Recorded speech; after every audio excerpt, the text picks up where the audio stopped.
Hello everyone, my name is Hristina Stojmirova. I'm a third-year student of English Language and Literature at the Faculty of Education in Bitola, and this is one of the PFBT open lectures that we have prepared for you. My choice for my open lecture is phrasal and prepositional verbs and why they are confused. In this video, you're going to learn about phrasal verbs and prepositional verbs, what they represent, explanations of the different usage and meaning. Okay, let's begin.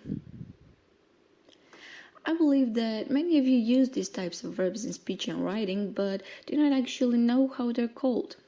Now you're probably asking yourself, what is a phrasal verb? What is a prepositional verb? What's the difference? The phrasal verbs are more like two-word phrases that consist of a verb, an adverb, or a verb, an adverb, and a preposition. And the prepositional verbs consist of a verb and a preposition. The combination of these elements gives an idiomatic expression. For instance, drop by, cheer up, come across, give up, get away with, etc. Each of these has its own idiomatic meaning. Some of them even have more than one. But when you analyze the elements separately, you certainly know their meaning. For instance, come and across. But when combined, they have a completely different meaning. For instance, come across means to find something unexpectedly. I came across these old photos when I was tidying a closet. For a better understanding, let's review some examples. He looked up the sky. He came across the room. He looked up the word in a dictionary. He came across an interesting text. You can see that the first two sentences differentiate from the other two. The thing is that the first two sentences have prepositional verbs, while the other two phrasal verbs. If you observe carefully, you can see that the prepositions in the first two sentences refer more to the nouns, while in the other two, it's clear that they refer more to the verbs. Okay, the obvious difference is that phrasal verbs are formed with an adverb, while prepositional verbs are formed with a preposition. Another difference is that the phrasal verbs often have a separate idiomatic meaning, which is not that easy to guess. And because of this, students often mix up phrasal and prepositional verbs. In order to recognize which is which, you have to think carefully which of them has an idiomatic meaning. Okay, after this you're probably wondering how they're translated in Macedonia. Do we have some equivalent for them? Do we translate the verb first and then the adverb or the preposition? Do we add something? Okay, the thing is, for some phrasal and prepositional verbs, we actually do have equivalents, but for some, we add prefixes and suffixes. For instance, sit around means to waste time.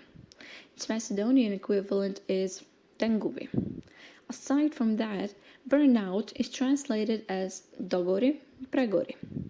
You can see here that in order for the phrasal verb to be translated, prefixes such as do, pre are added to the verb gori. Alright, now that we know what phrasal verbs are, let's move on and explain at least three groups of phrasal verbs with give, get, and look. Examples are provided for each of the meanings. Let's start with give. Give away. To give something away. It means that you give something because you no longer need it or want it. She gave her clothes away. Another meaning is to tell something secret. He didn't want to give away the secret ingredient.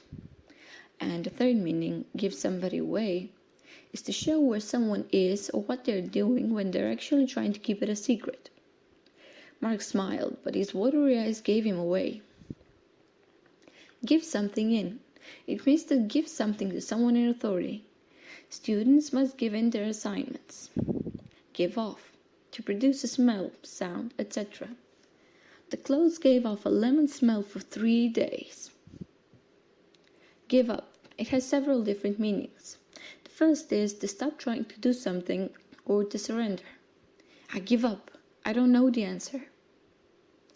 To give up something means to stop doing something. Susan gave up on her violin lessons. or it means to give something that belongs to you to somebody else. Mark gave up his seat to a pregnant woman. To give somebody up means to allow somebody to be caught by the police. The killer gave himself up to the police.